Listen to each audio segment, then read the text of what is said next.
우리 사람들만 인생을 살면서 인생이 싱겁다 하는 것을 아는 존재입니다. 그래서 예수를 만들어냈지요. 예수를 향유하는 사람들은 싱거운 인생들을 맛있는 인생으로 만들어 갈 수 있습니다.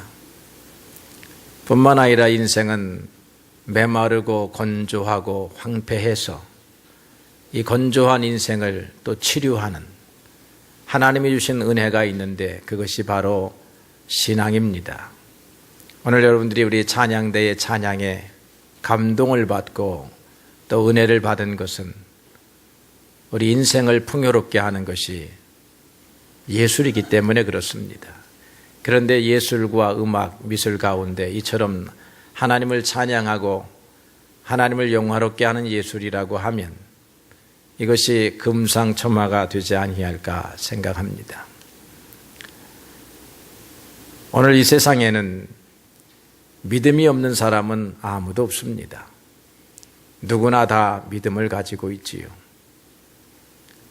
여러분들이 종종 TV 다큐멘터리를 보게 되면 뱀을 숭배하는 사람, 원숭이를 숭배하는 사람, 소를 숭배하는 사람, 그런 나라, 그런 문화들을 소개받곤 할 것입니다. 조금 고등 종교로 가게 되면 인간의 가르침을 종교의 내용으로, 인간의 철학을 절대적인 진리로 그렇게 가르치는 그런 종교들이 많이 있습니다. 우리보다 조금 뛰어난 생애를 살고 갔다고 하면 그런 사람들이 마치 우리에게 복을 줄 수 있는 것처럼 그들을 또 신앙의 대상으로 삼는 그런 나라들, 그런 사람들도 있습니다. 태양을 섬기고 달을 섬기고 산을 섬기는 그런 사람들도 있습니다. 어떤 사람은 아무것도 믿지 않는다 하지만 자기 자신을 믿고 과학적 지식을 믿고 믿음의 대상이란 참으로 많습니다.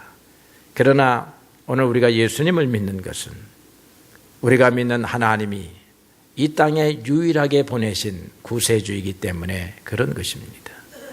예수님이 왜 우리에게 필요하신 분인가 하는 것은 오늘 그분의 이름 속에 잘 나타나 있습니다. 그분의 이름은 예수라고 지어졌습니다. 예수라고 하는 이 이름은 헬라식 표기입니다.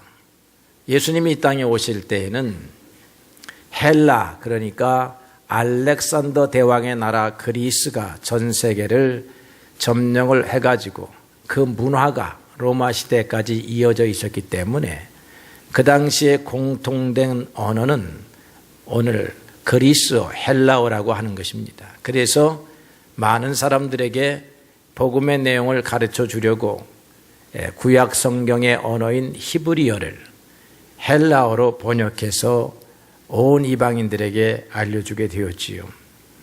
그래서 이 예수라고 하는 이름은 히브리 이름 가운데 여러분들이 기억하는 유명한 이름 여호수아라고 하는 이름과 동일한 이름입니다.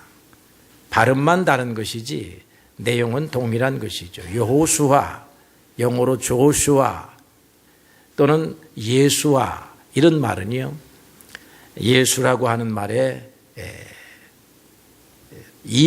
다른 이름이, 다른 발음이다라고 하는 것입니다. 의미는 같습니다.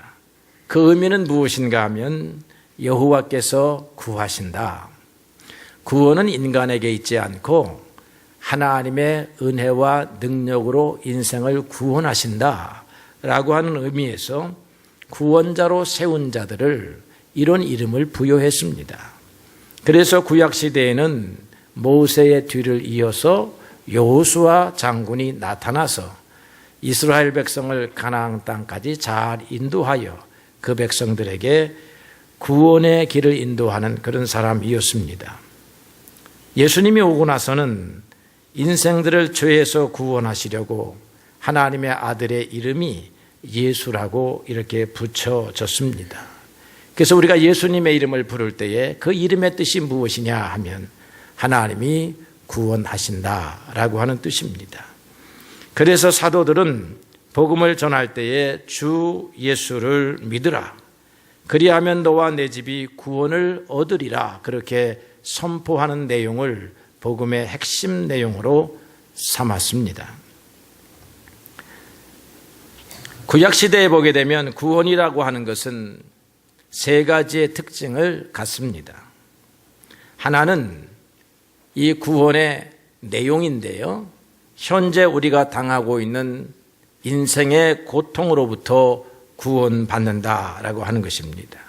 그러니까 삶의 문제에서 우리가 역경에서 해결되는 것이 이 구원이라고 하는 것입니다. 구약시대에 사렙도 과부라고 하는 여인이 있었습니다. 그 당시 온 세계가 기근에 굶주리고 고통을 겪고 있었기 때문에 이 여인은 더 이상 음식물을 구할 수가 없었습니다. 그때에 하나님께서 이 여인에게 큰 은혜를 베풀어 주셔서 그들이 농사짓지 아니하고 수고하지 아니하였는데도 그 통에 밀가루가 마르지 아니하고 그 병에 기름이 떨어지지 아니하는 그런 은혜를 주었습니다. 예수님 시대에 오게 되면 나병 환자들이 치료를 받는다든지 12년 동안 혈류병을 앓던 여인이 치료된다든지 막달라 마리아와 같이 7 귀신 들린 여인이 치료받는다지 하는 것과 같이 삶의 문제에서 우리가 구원을 받는다라고 하는 의미의 구원입니다. 이 말은 구원은 하나님에게서 오는 것이지 사람에게서 오지 않는다라고 하는 내용도 포함하고 있습니다. 여러분, 오늘 인생의 문제를 풀어가고 해결해 가려고 무던히도 애를 쓰고 있는 줄로 그렇게 믿습니다. 그러나 구원은 하나님의 허락하심과 하나님의 인도하심 가운데 있는 줄로 그렇게 믿습니다. 그래서 구약시대의 구원의 개념은 현세적 축복의 개념이 강했습니다. 현세의 문제를 만나게 되면 하나님이 직접 문제를 해결해 주시기도 하고 지혜를 주시기도 하고 문제를 해결할 수 있는 능력을 주시기도 하고 어떤 때에는 고난을 견딜 수 있는 평안을 주시기도 하고 하셔서 삶을 위로하심으로 그들과 함께 하시는 하나님의 모습을 보여주지요. 두 번째의 특징은 이방인은 이 구원의 대열에서 배제가 되고 이스라엘 백성에게만 국한이 되었습니다. 하나님은 아브라함과 계약을 맺으십니다. 그래서 그 계약은 그의 혈연적 후손이었던 이스라엘 백성들과 그렇게 효력을 발휘하게 됩니다. 예수님도 가나안 여인 또는 수로보니게 여인이라고 하는 여인과의 만남에서 이스라엘 백성을 자녀로 비유하셨고 이방 여자들, 이방 사람들을 개라고 비유하는 그런 말씀을 하셨습니다. 그 당시 유대인들의 생각은 하나님은 그 유대인들에게만, 그러니까 하나님의 자녀는 유대인이다라고 하는 생각이었기 때문에 하나님 바깥의 백성, 이스라엘 백성 바깥의 백성은 구원의 백성이 아니어서 이렇게 생각을 했던 것입니다. 물론 예수님이 이와 같은 도식적인 언어를 사용하신 것은 예수님의 생각이 그래서가 아니라 이 여인을 잠깐 믿음을 시험하시려고 말씀을 하신 것이지만 예수님은 그들이 생각하고 있는 그런 도식을 사용해서 말씀을 하신 것이지요. 그러나 이것은 일시적이었습니다. 유대인들만이 하나님의 자녀이고 유대인들만 구원하신다라고 하는 생각은 주님이 오실 때까지라고 하는 국한된 시간이었고요. 또 실험적 요소가 강했습니다.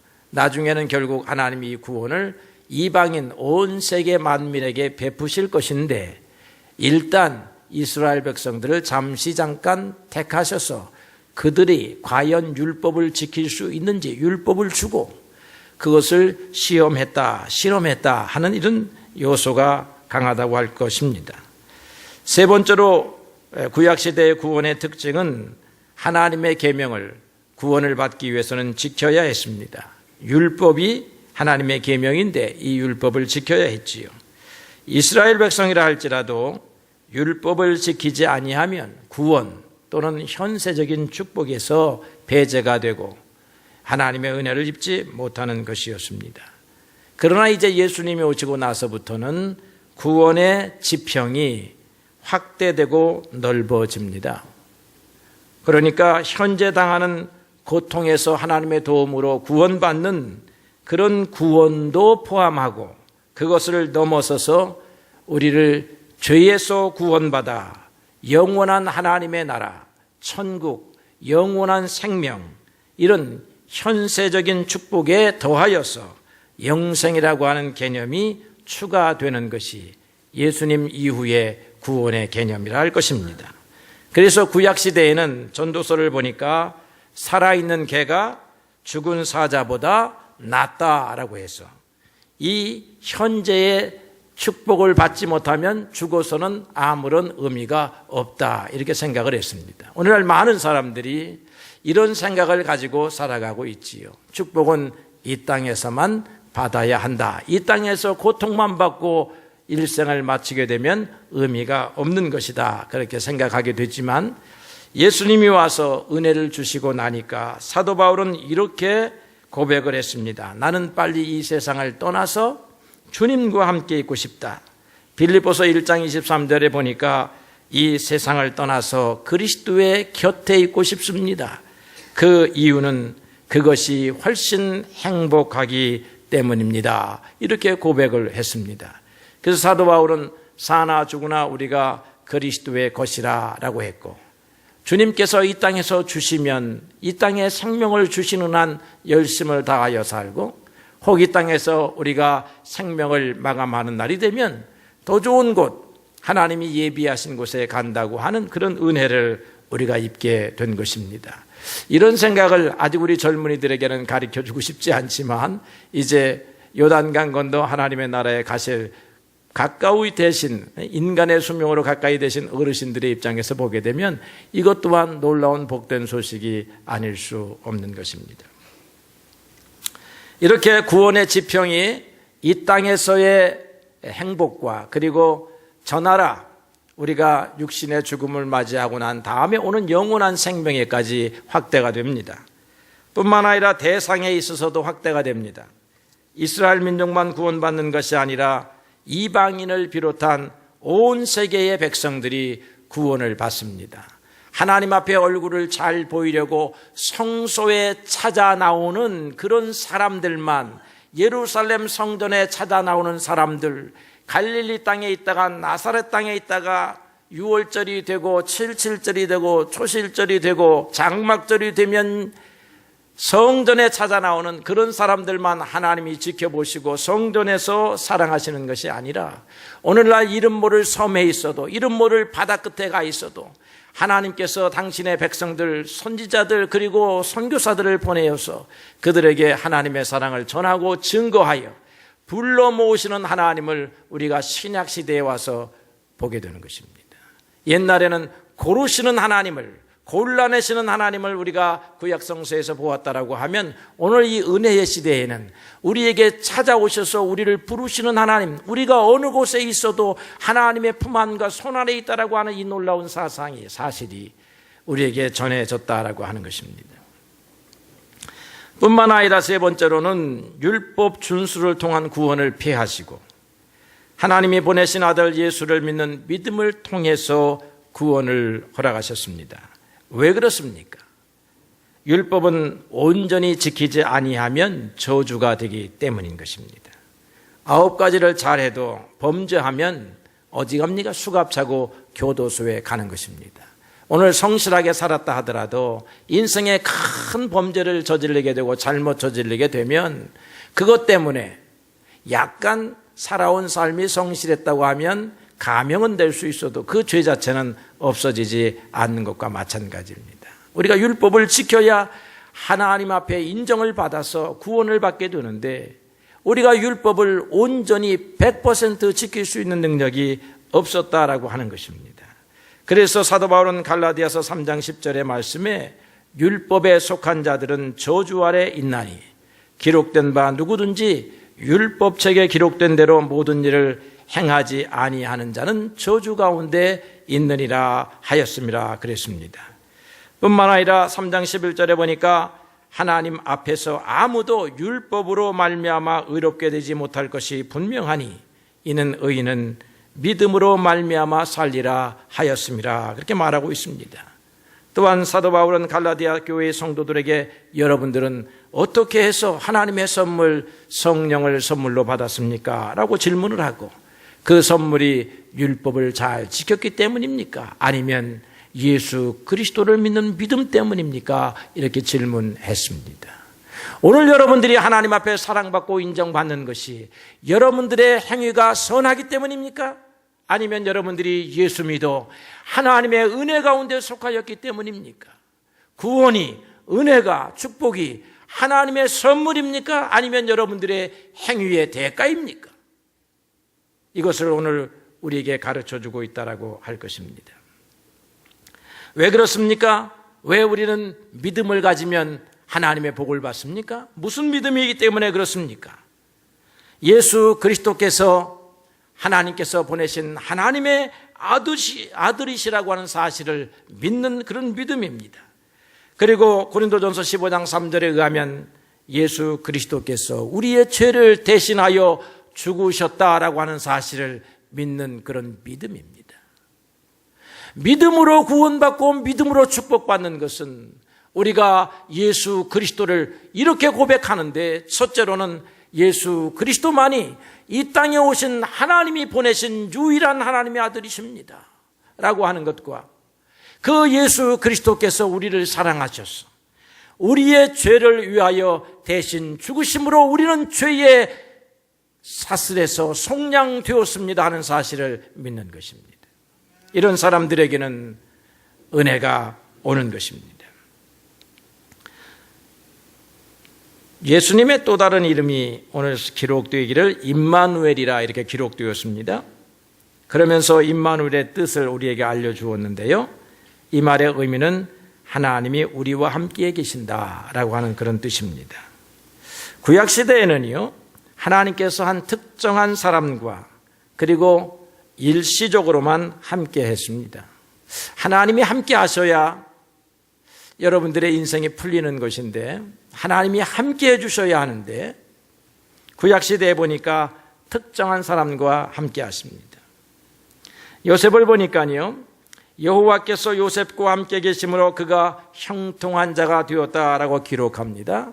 요셉이 서 있는 위치가 지금 노예시장 위에 서 있거든요. 노예시장에서 이제 어느 집으로 팔려가야 될지 모르는 그런 상황인데, 성경은 그를 향하여 하나님이 함께 계신다 이렇게 말하고 있습니다. 하나님이 함께 계심으로 요셉의 인생은 점점 극복이 되어서 하나님의 사람으로 능력으로 무장하게 되어 결국 이스라엘 백성을 구원하게 되는 것입니다.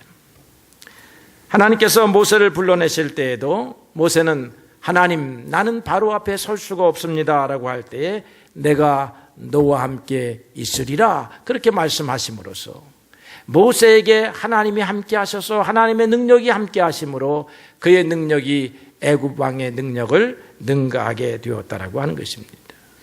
여호수아에게는 1장 9절에 보니까 강하고 담대하고 두려워하지 말고 놀라지 말라. 내가 어디로 가든지 내 하나님 여호와가 너와 함께 하시느니라. 그렇게 말하니까 이 여호수아가 모세가 없으면 나는 죽은 사람입니다 라고 그렇게 힘이 빠져 있다가 힘을 내어서 이스라엘 백성들을 이끌고 가나안 땅을 향하여 진군하는 용장으로 거듭나는 것을 알 수가 있습니다.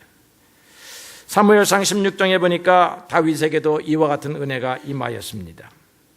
사울이 악령에 시달려서 혼미하여 고통을 받고 있을 때에 그 신하 중에 하나가 다윗을 추천합니다. 다윗을 추천하는 데에 이렇게 추천합니다. 내가 베들레헴 사람 이새의 아들을 보았더니 수금을 잘 탑니다. 용기도 있고 구변도 있고 그렇게 준수한 청년입니다.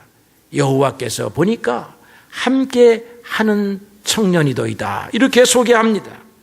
여러분, 하나님이 함께하는 사람, 구약시대에 보게 되면 모든 백성들과 함께하지 아니하고 이와 같이 지도급 인사에게 하나님이 함께 하십니다. 그래서 이 사람들을 통해서 그 당시 그 시대에 필요한 구원을 행하게 하시는 것이었습니다.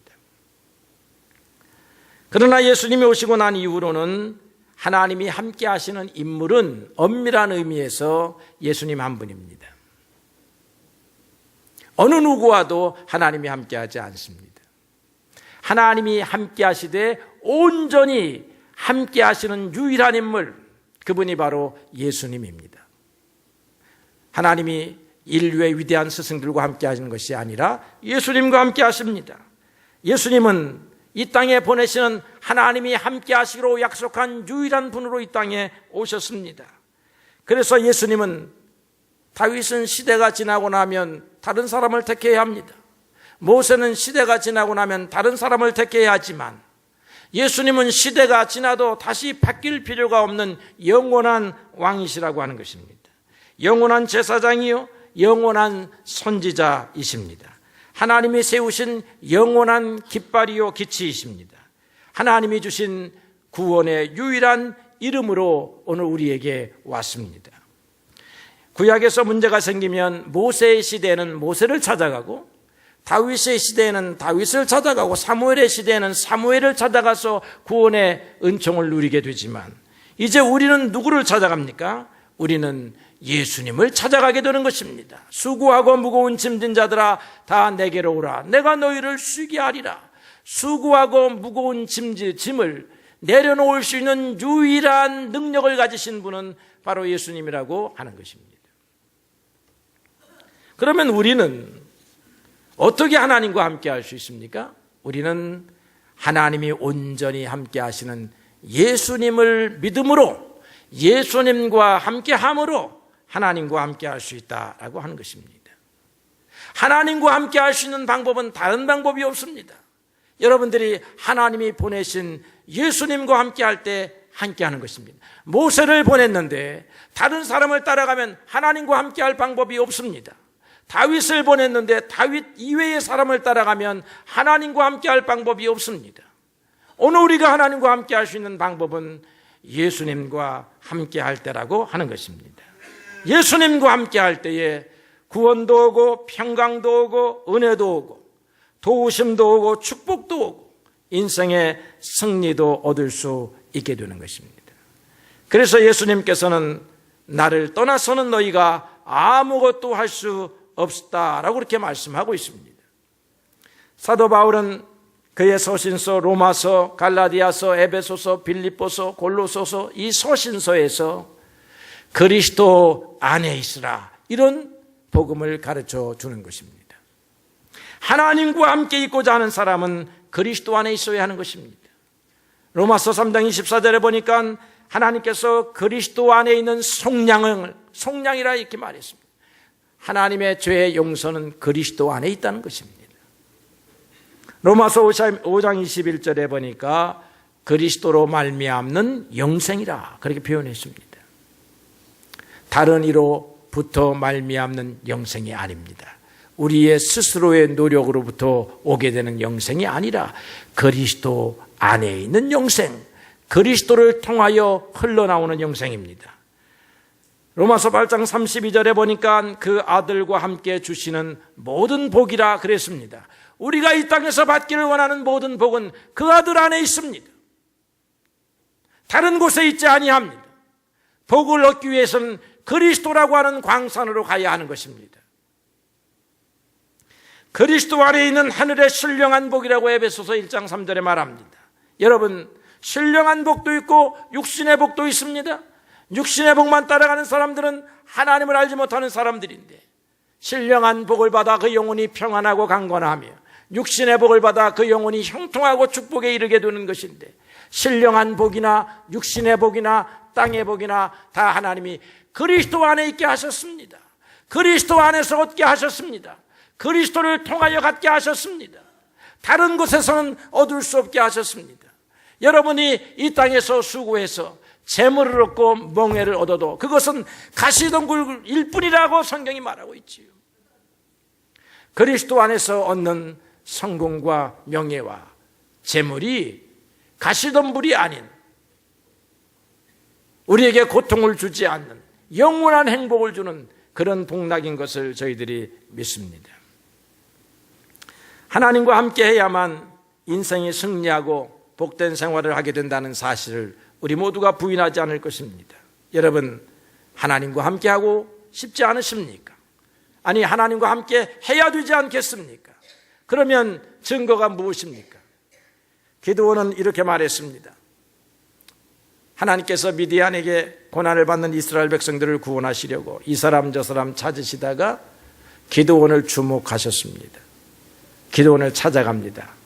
위대한 용사여 기드온아, 이로소거라, 네가 미디안에서 내 백성을 구원하여 내겠다라고 할 때에 기드온이 말하기를 나는 미약한 사람입니다. 도망다니는 사람입니다. 지금 미디안 사람들을 도망다녀서 어떻게 하면 오늘 한 끼의 양식을 얻을까 하는 그런 인생입니다. 내가 너와 함께 하겠다. 하나님이 저와 함께 하시다니요. 어떻게 내가 그것을 알 수 있겠습니까? 하나님이 함께 하신다고 하는 증거를 보여주십시오. 오늘 여러분들 이런 기도하는 우리 성도들이 있습니다. 하나님, 나와 함께 하시는 증거를 보여주십시오. 이것이 해결되어야 나와 함께 하는 것입니다. 이렇게 기도하고 있는 분들도 있을 줄 알아요. 여러분, 그렇게 기도할 수 있다라고 생각합니다. 기도는 이렇게 물었습니다. 주님, 양털이 있습니다. 이 양털에 비가 오게 하고 이 주변은 다 마르게 해 주십시오. 사람은 할 수 없지만 하나님은 하실 수 있어서 그렇게 하겠다, 이렇게 하고 한밤이 지났습니다. 가서 보니까 정말로 대지는 말라 있어서 비가 오는 흔적이 없는데 그 양털은 물로 가득 차 있어가지고 이렇게 짜야 했습니다. 그러나 기드온은 연약한 인생이라 그것을 믿을 수가 없어서 하나님, 한 번 가지고는 아니 되겠습니다. 한 번만 더 시험해도 되겠습니까? 그게 무엇이냐? 이번에는 반대로 비는 오게 하시되 양털만 비가 묻지 않게, 땅바닥만 비가 오게 그렇게 보여주시면 되지 않겠습니까? 라고 그렇게 요청을 했습니다. 또 하룻밤이 지났습니다. 정말 기드온이 요청한 대로 가서 보니까 양털만 뽀송뽀송하고 온 길바닥은, 땅바닥은 물로 흥건했습니다. 그때서야 기드온이 증거를 얻고 하나님이 나와 함께 하시는구나 이렇게 믿고 나아가서 용사가 되어서 싸우는 것입니다. 여러분, 하나님이 함께 하시면 여러분들 오늘 삶의 모든 문제들이 해결되는데요, 여러분들은 하나님이 나와 함께 하신다고 하는 증거를 어디서 얻으실 것입니까? 오늘 내가 사업을 벌여놨으니 하나님이 사업이 잘 되면 하나님이 나와 함께 하시는 줄로 알겠습니다. 오늘 내가 시험 준비를 하는데 이 시험에 합격을 하면 하나님이 나와 함께 하시는 줄로 알겠습니다. 이렇게 생각할 수 있겠습니다. 여러분, 그렇게 되려고 하면 옛날 구약식 방식이라 이 말이에요. 오늘은 그럼 어떻게 하느냐? 하나님은 이미 우리와 함께 하시는 증거를 주셨다는 것입니다. 그 증거가 무엇이냐면 예수 그리스도라고 하는 것입니다. 내가 예수 그리스도 나의 아들을 너희에게 주지 아니하였느냐? 내가 예수를 이 땅에 준 것이 너희들과 함께 하겠다고 하는 증거니라고 하는 것입니다. 이것을 믿어야 여러분들의 신앙이 한 단계 올라가게 되는 것입니다. 예수 그리스도께서 이 땅에 오신 것, 하나님이 선지자들을 보내지 아니하시고 당신의 아들을 보낸 것, 인간을 사랑했기 때문에 그러신 것입니다. 그분이 이 땅에 오셔서 33년의 공생애를 하시면서 가난한 백성들과 함께 하시고 그들에게 교훈하시고 말씀하신 모든 사역이 온 백성과 함께 하는 것임을 보여주고 있습니다. 예수 그리스도께서 십자가에 달리신 십자가의 사건이 내가 세상을 이처럼 사랑하사 독생자를 주셨으니 누구든지 하나님의 아들 예수를 믿는 자는 멸망치 않고 영생을 얻게 하려 하심이라고 하는 하나님의 함께 하심을 보여주고 증거하는 것입니다. 여러분들이 교회에 와서 십자가를 바라볼 때에 나를 위하여 돌아가신 그 예수님, 사도 바울이 로마서에서 고백합니다. 하나님께서 하나님의 아들을 아끼지 아니하고 주셨는데 어찌 그 아들과 함께 모든 것을, 모든 복을 주시지 않겠느냐? 여러분, 하나님의 아들이 여러분들에게 주어졌다라고 믿으면 하나님이 그 아들과 함께 주시는 모든 복락이 이미 약속되어 있는 생명들이라 이렇게 말씀하고 할 수 있는 것입니다.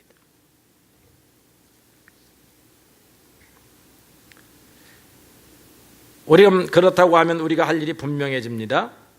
예수님을 하나님이 보내신 구세주로 믿고 그분을 붙잡는 것입니다. 구약의 모세 시대에 이스라엘 백성들이 먹을 것과 입을 것이 없습니다. 그러니까 하나님 함께 하시는 줄 알았는데 함께 하시지 않습니다. 이렇게 생각하고 불평불만을 했습니다. 그러니까 하나님께서 불뱀을 보내어 가지고 이 불평불만하는 이스라엘 백성들을 다 물었습니다. 불뱀이 물으니까 독이 나와 가지고 다 죽게 되었는데 치료약이 없습니다. 그러니까 모세가 또 하나님 앞에 가서 기도합니다. 하나님, 이 불평 많고 원망 많은 백성이지만 하나님의 백성 아닙니까? 구해 주세요. 기도하니까 하나님께서 노스로, 구리로 뱀을 만들어서 다뤄라. 그리고 백성들에게 가서 말하라. 누구든지 이 노뱀, 구리뱀을 쳐다보는 자들은 치료함을 받을 것이다. 그러니까 모세가 이렇게 만들어 놓고 백성의 진영으로 갔을 것입니다. 가서 지금부터 내 말을 똑똑히 들으시오. 하나님께서 말씀하시기를 나에게 노스로 불뱀을 만들어서 장대에 달아 높이 세우라고 하셨소. 누구든지 이 노뱀을 쳐다보기 위해서 나아오는 사람들은 치료를 받을 것이라고 말씀했소. 성경은 그 다음에는 말하지 않습니다. 어떤 사람은 나왔는데 어떤 사람은 나오지 않았다 이렇게 말하지 않아요. 나온 자는 구원을 받았습니다. 나온 자는 치료를 받았습니다.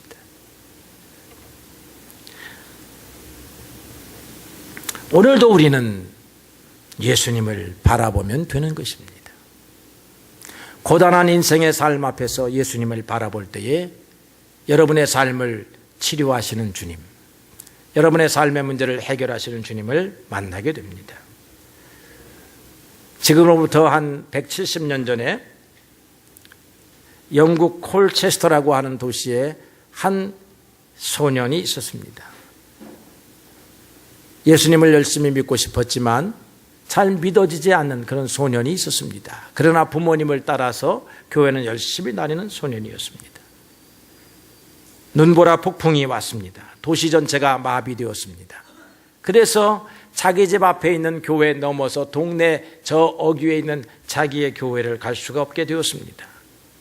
그래서 자기 집 앞에 있는 교회를 이렇게 출석을 하게 되었는데 너무 눈이 많이 와서 그런지 그 교회에 담임하시는 담임 목사님도 마차를 타고 올 수가 없었는지 담임 목사님도 참석을 하지 못했습니다. 그런데 한 신실한 집사님이 이 예배를 진행하기 위해서 단상에 올랐습니다. 그리고 주보에 쓰여져 있는 대로 성경의 말씀을 읽고 찬송을 부르고 예배를 인도합니다. 그런데 이 집사님은 설교를 안 해봤기 때문에 이것을 어떻게 풀어야 할지 설명할지를 몰랐습니다. 그래서 성경 본문만 계속해서 3-4번을 읽었습니다. 히브리서 12장 2절의 말씀인데요. 믿음의 주요 또 온전케 하시는 예수를 바라보자. 그는 그 앞에 있는 기쁨을 위하여 십자가를 참으사 부끄러움을 개의치 아니하시더니 하나님 보좌의 우편에 앉으셨느니라. 또 떠듬거리는 목소리로 믿음의 주여 온전케 하시는 예수를 바라보자. 성도 여러분, 믿음의 주님, 우리를 온전케 하시는 예수님을 바라봅시다. 예수님을 바라봅시다. 이렇게 바라보자는 설교를 합니다. 더 이상 할 말이 없습니다. 믿음의 주여 온전케 하시는 예수님을 바라보십시다. 하나님의 성령이 이 소년의 마음에 감동을 주었습니다. 예수님을 바라볼 때에 오는 은혜와 구원을 경험합니다.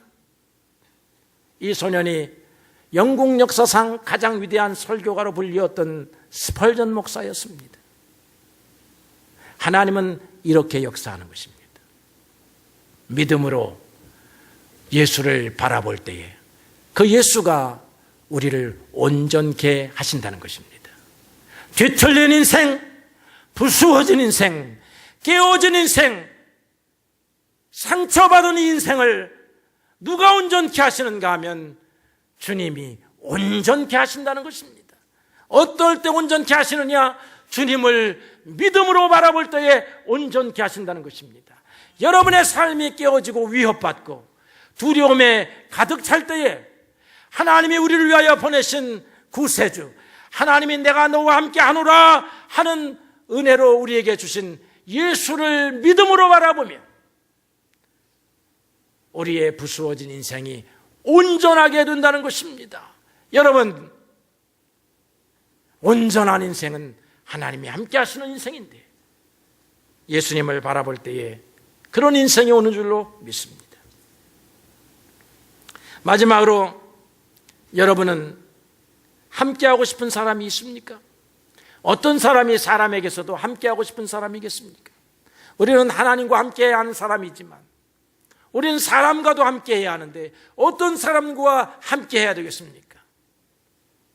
세상 밖으로 나아가 보니 다 우리를 속이려고 하는 사람, 우리의 것을 빼앗아가려고 하는 사람, 자기의 이득만을 취하려고 하는 사람들로 가득 찬 이 세상에서 우리는 어떤 사람들과 함께해야 할 것입니까? 우리 역시 신앙의 사람들과 함께해야 하는 것입니다. 예수님을 바라보고 자기의 삶을 예수의 교훈에 맞추어 사는 사람, 그래서 섬기려고 하는 사람, 어찌하든지 그리스도의 사랑을 적게나마 실천하려고 하는 교훈을 갖고 살아가는 사람, 이런 사람들과 함께해야 하고 동업해야 하고 결혼해야 하고 친구해야 하는 것입니다. 우리가 함께해야 할 신이 있다라고 하면 예수요, 우리가 함께해야 할 동료가 있다라고 하면 예수 믿는 사람들입니다. 믿음 가지고 하나님 바라보는 사람들이 오늘 우리가 함께해야 할 사람인 줄로 그렇게 믿습니다. 사랑하는 성도 여러분, 예수님은 하나님이 너희들과 함께하여 너희들의 고단한 삶에서 구원하겠다라고 약속하신 약속으로 보내신 구원의 유일한 이름이요 증표인 것입니다. 오늘 예수 그리스도를 믿는 믿음 안에 굳건히 여러분의 신앙의 뿌리를 내리는 놀라운 믿음의 성도들이 되시기를 주님의 이름으로 축복합니다.